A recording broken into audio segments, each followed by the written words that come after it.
Hello everyone, welcome to my channel Nipu Susmita blog. তোমরা সবাই কেমন আছো? আশা করি সবাই ভালো আছো আর আমিও খুব ভালো আছি।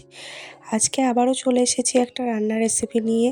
তো আজকে বানাবো ভাইরাল বরবটির ললিপপ। তো এর নামটা কেমন অদ্ভুত, তাই না?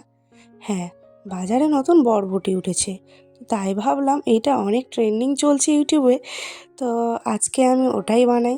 তো প্রথমে আমি বরবটি নিয়ে নিয়েছি, তারপর ওটাকে ভালোভাবে ধুয়ে নিয়েছি। তারপর কড়াইতে জল দিয়ে একটু লবণ দিয়ে বরবটিগুলোকে সিদ্ধ করতে দিয়ে দেব।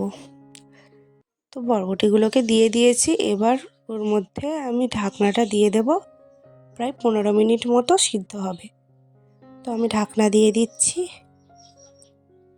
এরপর 15 মিনিট পরে আমি ঢাকনাটা খুললাম, দেখো অনেকটাই সিদ্ধ হয়ে গেছে। এবার আমি এটাকে ভালোভাবে জল ঝারিয়ে নামিয়ে নেব। বরবটির ততক্ষণ জলটা ঝরুক, এর মধ্যেই বরবটির ললিপপের জন্য এর একটা ব্যাটার তৈরি করে নিই। প্রথমে একটা ডেচকিতে এখানে আমি নিয়ে নিচ্ছি পেঁয়াজ বাটা, আদা বাটা আর রসুন বাটা। তারপর দিয়ে দিচ্ছি লবণ, হলুদ গুঁড়ো, দিয়ে দিচ্ছি লঙ্কা গুঁড়ো, দিয়ে দিচ্ছি জিরের গুঁড়ো, দিয়ে দিচ্ছি ধনে গুঁড়ো, একটু গরম মশলা গুঁড়ো, গোলমরিচ গুঁড়ো, তারপর 2 চামচ কর্নফ্লাওয়ার, তারপর একটু লেবুর রসও দিয়ে দেব। তারপর ভালোভাবে এটাকে আমি মাখবো হাত দিয়ে। তোমরা চাইলে একটু জল ইউজ করতে পারো, আমিও অল্প একটু জল ইউজ করেছি। খুব পাতলা না, একটু গাঢ়ই ব্যাটার হবে, দেখে নাও তোমরা। আমি অল্প অল্প জল ইউজ করেছি একদম। তো আমার ব্যাটারটা রেডি হয়ে যাবে, দেখে নাও। তো আমাদের রেডি। এবার আমি এদিকে বরবটিগুলোকে ললিপপ শেপে বানিয়ে নেব। প্রথমেই বরবটির পিছন আর উপরিভাগটা কেটে নেব। তারপর এইরকম হাত দিয়ে ফোল্ড করব, যেরকম করছি সেরকমই করবে তোমরা। ফোল্ড করার পরে টুথপিক দিয়ে আটকে দেব। টুথপিকটা 1 ঘন্টা জলে ভিজিয়ে রাখবে। আমিও 1 ঘন্টা জলে ভিজিয়ে রেখেছিলাম। তো এরকম শেপে সবগুলো আমি একইভাবে বানিয়ে নেব, দেখে নাও।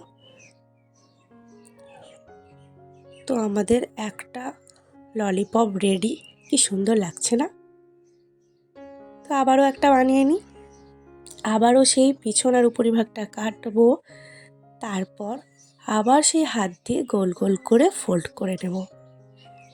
তারপর টুথপিক দিয়ে গেঁথে দেব। ব্যাস, আমাদের রেডি ললিপপ। তো আমাদের সবগুলো কেমন দেখতে হয়েছে দেখো, কি সুন্দর লাগছে। তো এরপর ফ্রাই করার পালা। কড়াইতে আমি সাদা তেল দিয়ে দিয়েছি। তারপর এদিকে আমি ব্যাটারের মধ্যে ললিপপগুলো দিয়ে ভালোভাবে এপিট ওপিট করে মশলার ব্যাটারটা লাগিয়ে দেব। তারপর ডুবো তেলে ফ্রাই করে নেবো একে একে সবগুলো। তোমরাও এভাবেই ফ্রাই করে নেবে সবগুলো। আশা করি তোমাদের ভিডিওটা ভালো লাগছে, আর ভালো লাগলে অবশ্যই একটা লাইক করে দিও, আর পাশে থাকা বেল আইকনটি অবশ্যই প্রেস করো। আর তোমরা অনেক অনেক সাপোর্ট করো, অনেক ভালোবাসা দাও, যেভাবে দিয়ে যাচ্ছ, আমি যাতে নতুন কিছু তোমাদের সামনে তুলে ধরতে পারি আর আমার লক্ষ্যে পৌঁছাতে পারি। তো এদিকে আমার দেখো বরবটির ললিপপ রেডি হয়ে গেছে, আমি তুলে নিচ্ছি। তো আমি কাসুন্দি দিয়ে সার্ভ করছি। তো তোমাদের কেমন লাগলো ভিডিওটা অবশ্যই কমেন্ট করে জানিও। তোমরাও বাড়িতে এভাবে ট্রাই করো বরবটির ললিপপ। তো আজ ভিডিওটা আমি এই পর্যন্তই শেষ করছি। তোমরা সবাই ভালো থাকবে, সুস্থ থাকবে। আজ এই পর্যন্ত, টাটা।